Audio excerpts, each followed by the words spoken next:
Et voilà, donc merci à mes deux invités d'être venus pour ce quartier libre. Il s'agit, on va commencer par Nelly Carz, vous êtes éducateur sportif, vous êtes aussi une aventurière, également guide de montagne ?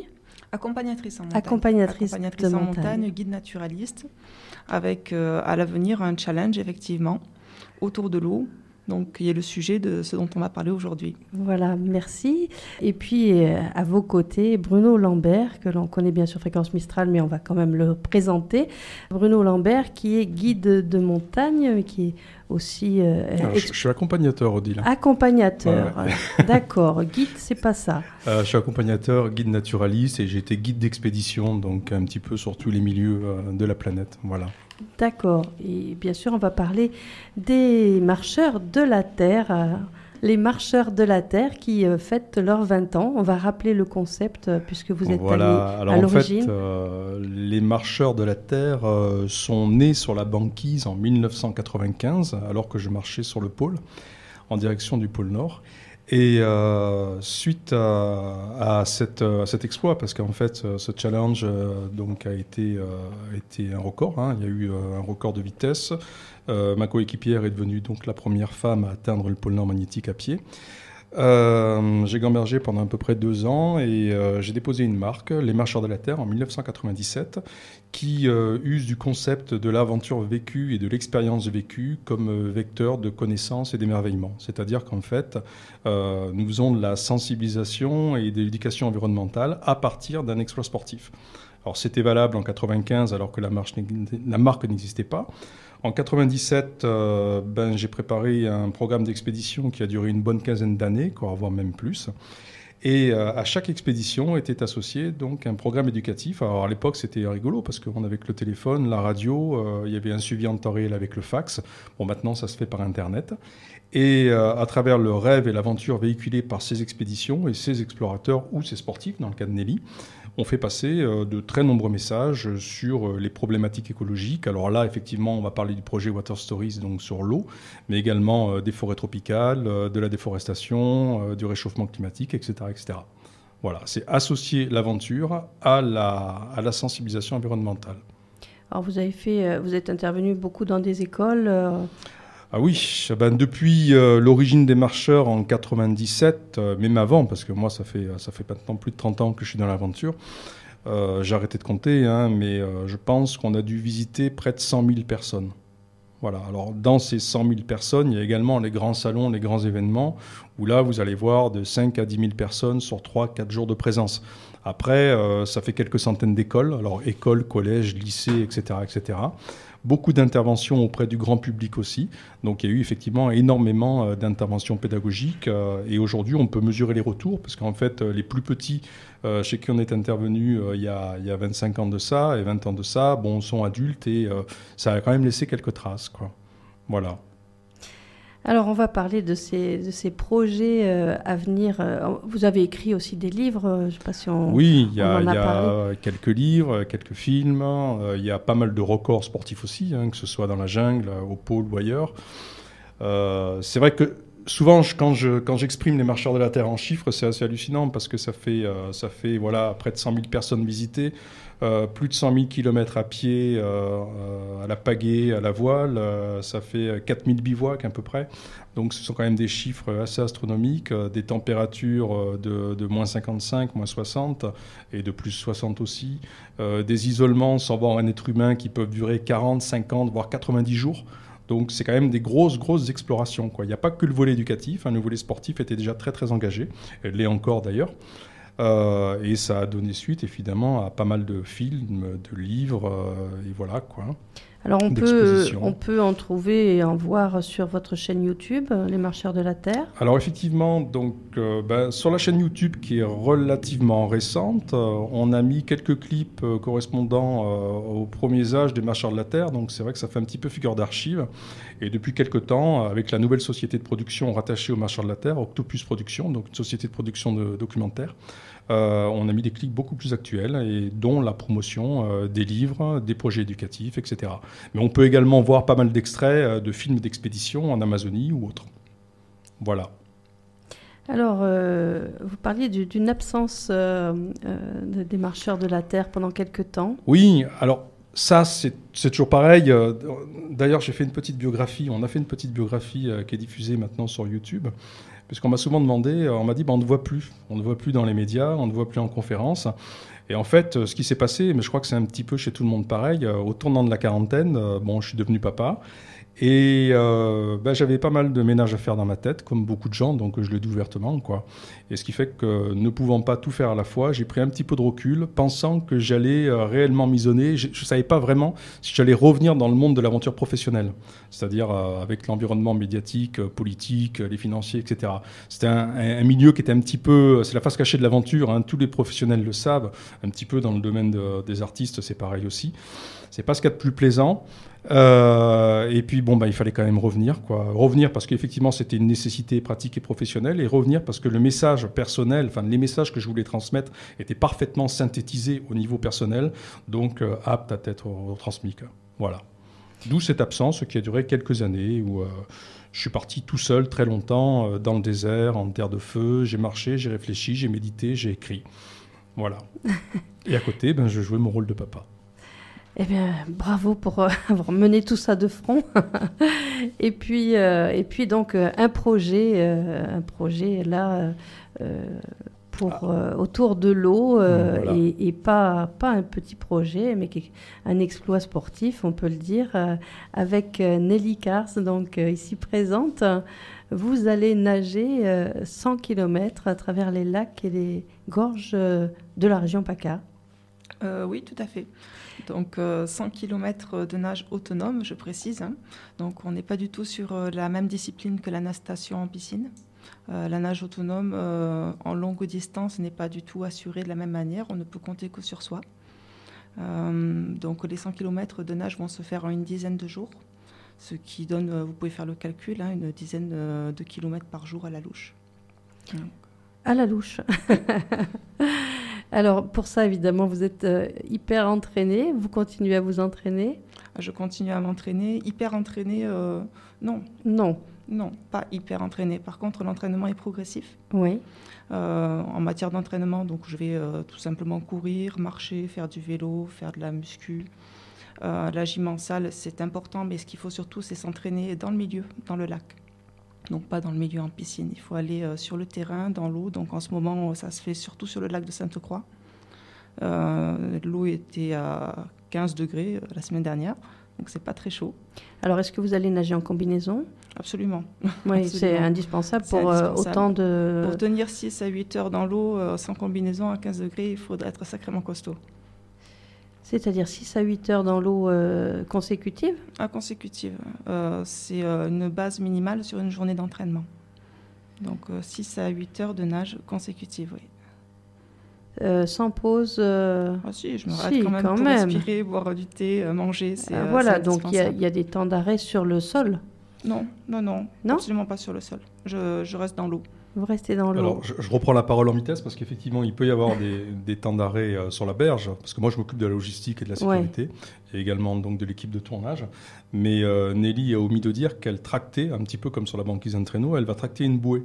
Voilà, c'est ça que j'ai vu sur le petit film. Et en fait, alors je crois que sur l'un des films, c'est une toute petite bouée, c'est un petit flotteur, mais en fait, elle va tracter une grosse bouée sur laquelle il y aura son autonomie alimentaire, la sécurité, les fusées de survie, les miroirs de signalisation, la radio, le téléphone, etc., etc. Donc effectivement, quand on a des très grands lacs comme Serponçon ou Sainte-Croix, quand on est vraiment au milieu du lac par grand vent, on a l'impression d'être sur une petite mer.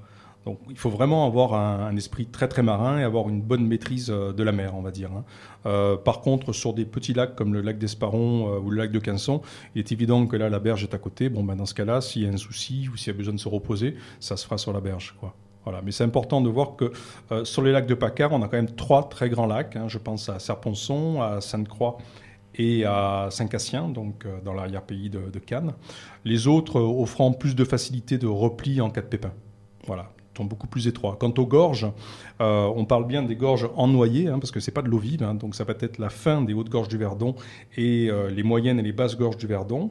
Alors il est évident que là, ça peut être un petit peu plus problématique, non pas à cause du courant, parce qu'il y en a très peu, mais tout simplement parce qu'il y a des parois qui sont très raides, il n'y a pas vraiment moyen de se replier, c'est pas évident, et l'eau est très froide. Elle est rejetée par les barrages, et en fait, il peut y avoir une eau à 4 degrés. Voilà. Donc ça peut aussi générer pas mal de problèmes, des malaises, des syncopes, etc., etc. Et là, il faut avoir une parfaite connaissance de soi. C'est pour ça qu'on parlait du sport, mais c'est vraiment une discipline aventure en PACA, quoi. Voilà, bon, je lui ai pris la parole. Mais... Oui, elle va la reprendre. Donc, moi, j'ai besoin d'imaginer comment ça va se passer. Vous avez déjà fait ce genre de natation au long cours? Oui. J'ai d'abord vécu pendant une dizaine d'années dans le Pacifique Sud où je n'ai fait que nager. Concrètement, je suis devenue plongeur professionnel, donc je nageais tous les jours et aussi toutes les nuits. Donc c'est devenu une véritable passion. L'élément lui-même, j'y suis comme un poisson dans l'eau. Ouais. Donc de ce côté-là, ce n'est pas vraiment un souci. Après, dans nos lacs, ce qui va se passer, c'est que moi, de mon côté, j'ai déjà beaucoup nagé dans nos lacs. L'année dernière, par exemple, je faisais l'aller-retour sur le lac de Sainte-Croix, ce qui donne à peu près 25 km dans la journée. Ça donne une journée de 10 heures de nage. Donc ce sont des choses qui sont déjà faites. Par contre, 10 journées comme ça consécutives, c'est encore jamais fait. Et à ma connaissance, dans nos lacs, ça n'a encore jamais été fait également. Et alors, est-ce que vous avez vécu, en faisant ces allers-retours de ces 25 km, il n'y a pas de crampes? Quels sont les problèmes qui pourraient vous arriver? Alors moi, j'ai beaucoup de chance, je suis quelqu'un qui a très très peu de crampes. Donc de ce côté-là, c'est pas vraiment un souci. Après, le problème qui peut vraiment arriver quand on est dans l'eau, seul face à soi-même, c'est un malaise vagal, par exemple. Quand on est très fatigué, ça peut arriver. Et là, pour le coup, quand on tombe dans les pommes dans l'eau, on peut se noyer. Ah donc il faut pouvoir avoir assez de discernement pour pouvoir m'attacher moi-même sur ma bouée avant que ça arrive, si ça arrive. Et ensuite, il y a la présence des autres usagers sur le lac. Et ça, tout le défi est là aussi. Donc il y a des gens qui, sur le lac de Saponçon, peuvent faire du ski nautique, il y a des couloirs pour ça. Sur des lacs comme le lac de Sainte-Croix, les moteurs thermiques sont interdits. Par contre, il y a beaucoup de planches à voile, de catamarans qu'on n'entend pas arriver, d'où la nécessité aussi d'être visible avec une bouée vraiment bien pétante au niveau des couleurs. Après, sur une journée de nage telle que celles qui vont être vécues en septembre, le défi, c'est aussi la logistique à terre. L'équipe qui sera à terre devra suivre tout ça et c'est pas forcément facile aussi. Et qu'est-ce qui se passe dans votre tête quand vous nagez comme ça pendant des heures durant? Il faut être complètement zen. C'est ça qui est vraiment fabuleux en fait. Quand on nage pendant des heures durant, il ne se passe plus rien au bout d'un moment dans la tête. Et c'est peut-être aussi pour ça que les sportifs de l'extrême recherchent à aller toujours plus loin. On lâche prise. Donc le blabla qu'on a perpétuellement, que tout le monde a en ce moment dans sa tête, ce blabla-là disparaît au bout d'un petit moment. Et il n'y a plus que les nécessités vitales. Garder son cap, donc c'est très très difficile de garder son cap dans une zone d'eau libre où il n'y a pas de repère. Donc on va dévier très facilement sur la droite, sur la gauche, on peut tourner en rond.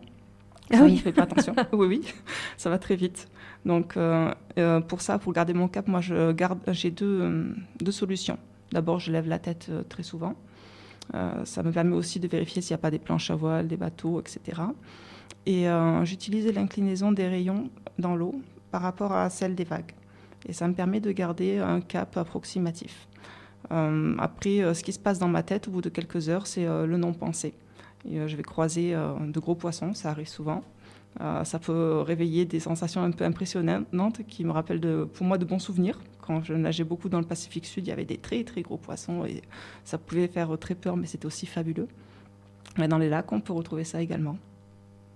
Et vous parliez, Bruno Lambert parlait d'attaques de requins. Vous avez vécu ça? Pas dans les lacs, hein? Oui, pas dans les lacs, bien sûr. Non, bien parce sûr. que là, non, mais pour revenir aux gros poissons. Ah oui, mais là. Donc, ça peut être traumatisant, ça? Oh non. Pas du tout. Bon, alors il faut reprendre les choses dans l'ordre. Moi, quand j'étais une petite fille, j'avais peur de l'eau. J'avais peur de m'éloigner du rivage. J'avais peur des grosses vagues. Ça m'impressionnait. Je perdais pied.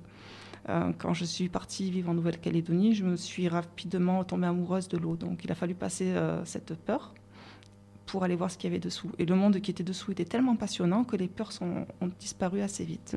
Les requins eux-mêmes, au début, quand on les croise, on est terrorisé. Qu'ils soient petits ou gros, on a quand même cet imaginaire qui est vraiment ancré. L'image des requins qu'on a, elle est quand même assez catastrophique dans nos sociétés. Il faut savoir qu'il y a 350 espèces de requins qui sont répertoriées.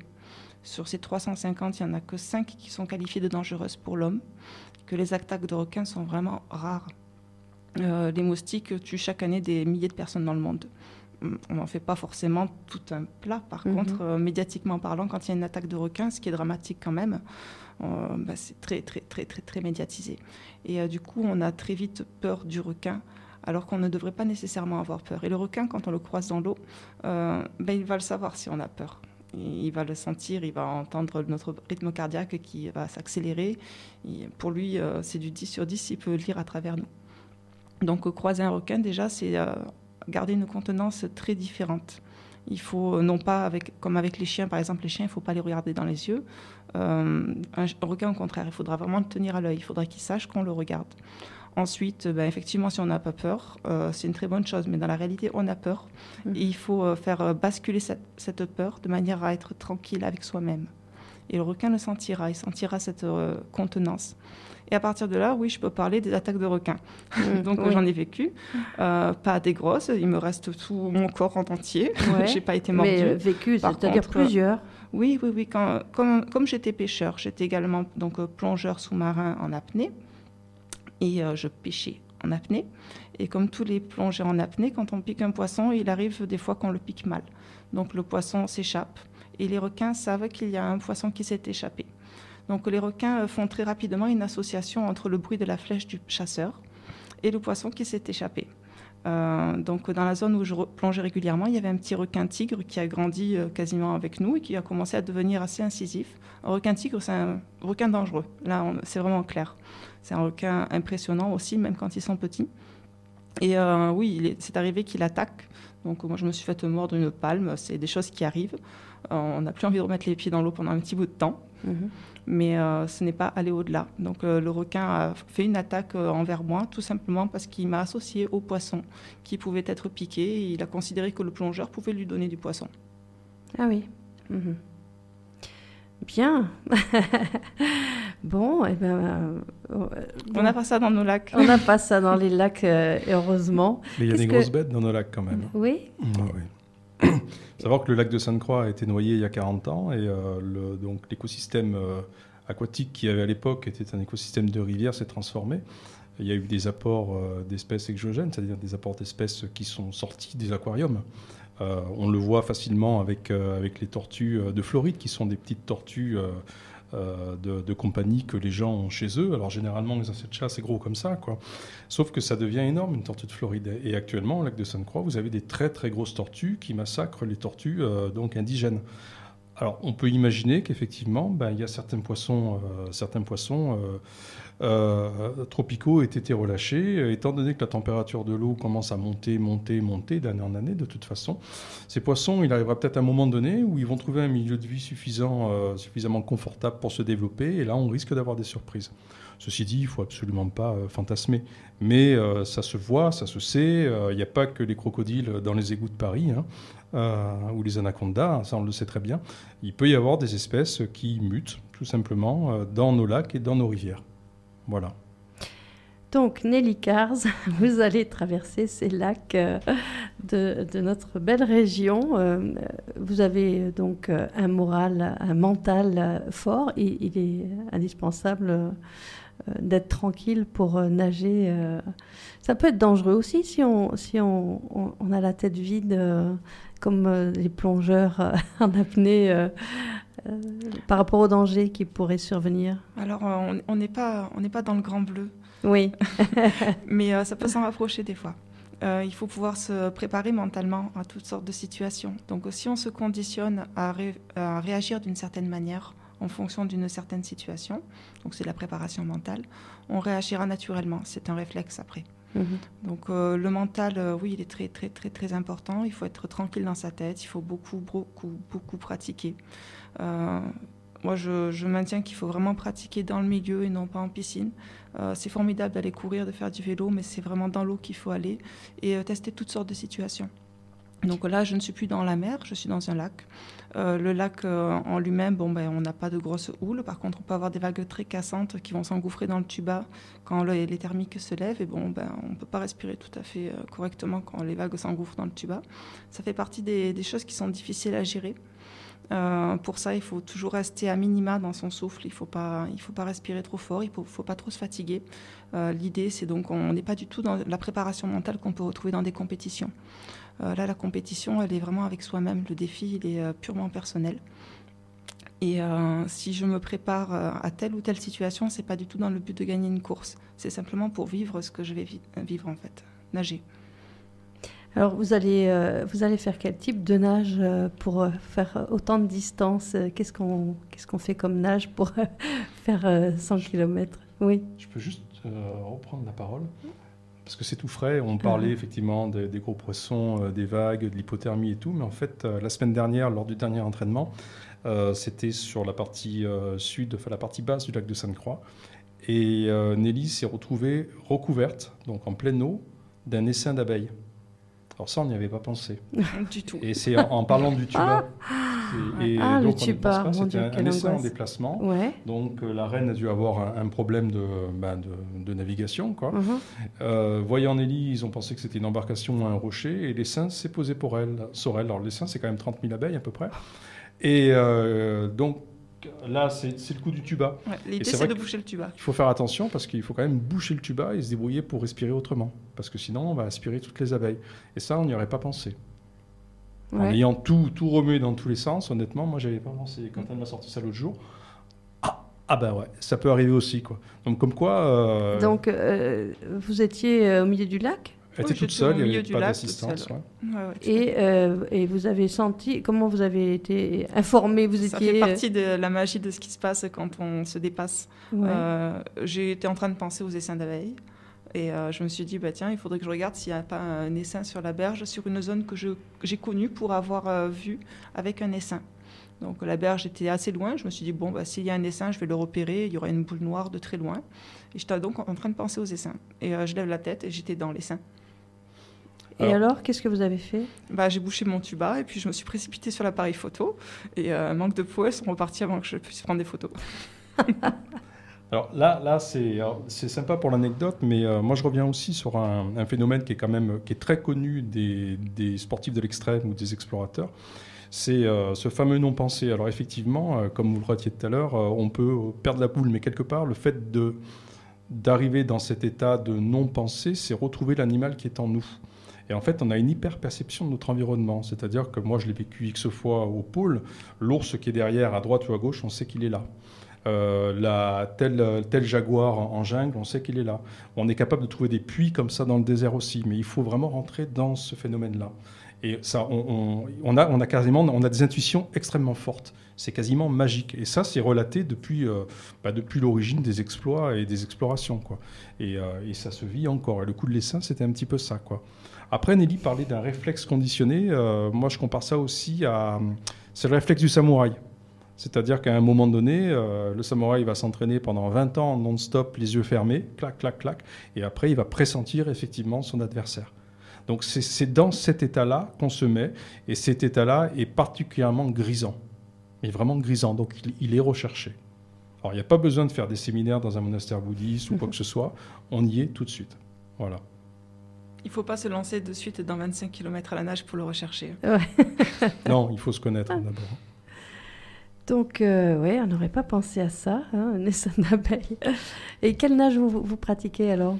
Alors, la nage que je vais pratiquer est assez simple, dans le sens où il faut que je puisse rester longtemps dans l'eau, continuer à tracter tout mon matériel. Donc, je vais nager version crawl avec des palmes, tout simplement. Palme de main, palme aux pieds. Palme aux mains aussi. Ah oui, tout à fait. Je gagne 30% de traction avec ça. Donc, c'est un outil que je découvre et que je trouve absolument formidable. Donc, j'adopte.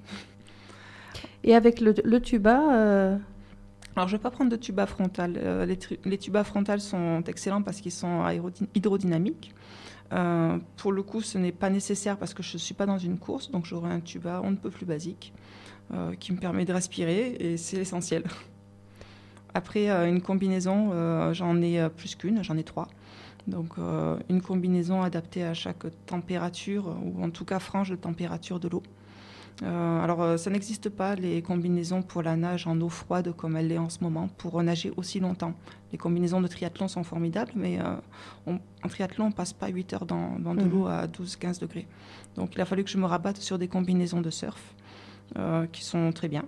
Un peu trop de flottabilité pour le coup, mais c'est très bien. Oui, parce que justement, par rapport à la flottabilité, on n'est pas pareil dans un lac qu'en mer. En combinaison, il n'y a pas tellement de différence. Ouais. Du moment qu'on a une combi, c'est pas vraiment un problème. Après, une combinaison de surf, donc on a une plus grande flottabilité, ça occasionne des maux de dos en fait, parce qu'on est trop cambré. Mais à ce stade-là, c'est pas vraiment le problème. Après, par rapport à la nage, enfin bon, tu disais que tu nageais le crawl, mais c'est bien, mais en fait, il y a... Elle nage un petit peu toutes les nages, parce qu'en fait, quand on arrive à la limite, à la frontière de la crampe, même si Lenny n'en a pas, bon, il faut, ou des brûlures des tendons, il faut quand même varier les mouvements. Donc il peut y avoir des brasses indiennes, il peut y avoir les 2 mains en avant, il peut y avoir de la monopalme avec les 2 palmes, voire à la limite, en cas de fatigue extrême, nager sur la bouée, c'est-à-dire s'appuyer comme une planche de nage et simplement mettre des pieds, etc., etc. En fait, il faut arriver à trouver des nages ou des positions dites antalgiques pour soulager la partie anatomique qui est lésée, donc qu'elle se reconstitue un petit peu, et puis après, donc pouvoir reprendre une nage efficace. Alors c'est un effort, c'est important de le repréciser, c'est les marches au long cours, que ce soit à pied, que ce soit en nage ou autre, ce sont toujours des efforts de moyenne intensité sur une très longue distance. C'est-à-dire qu'on est dans un effort d'endurance et non pas de résistance. Donc on navigue toujours, enfin on navigue c'est une expression, en deçà de ses capacités. Et si à un moment donné il y a un coup de bourre à donner, que ce soit à pied ou autre, et bien effectivement on rentre effectivement sur un autre fonctionnement, on passe en résistance, et à ce moment-là c'est une nage très rapide. Mais c'est important parce que sinon on ne peut pas tenir le coup, c'est impossible, que ce soit en marche, en vélo ou n'importe quoi. Voilà. Je vous propose de faire une petite pause musicale et puis de continuer ce moment très intéressant avec vous.